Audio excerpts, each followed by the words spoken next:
GST, which I have said in the 90s as the most transparent,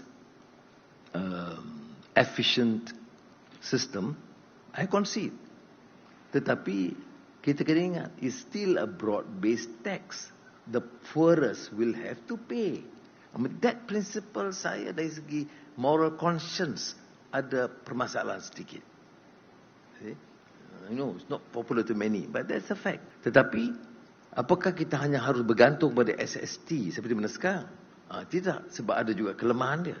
Jadi bagaimana kita boleh gabung kedua sistem ini, mencari jalan yang baru dalam menentukan sistem percukaian yang lebih progresif dan lebih efisien. Tapi it is a major challenge. It has to be done. Cuma it's not simplistic. Kita senang setengah orang, SST, sekarang GST. I mean, it's not simple.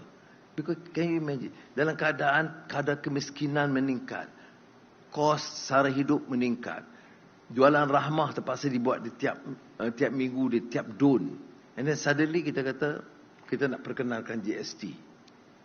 Bagaimana nak GST? GST maknanya, faham tak? GST maknanya semua kena bayar di bawah. Yang dulunya tak bayar. Itu saja problem dia. Kalau ada jawapan yang brilliant untuk jawapan itu, I'm fine. So I'm not an economist ataupun a specialist in this particular field.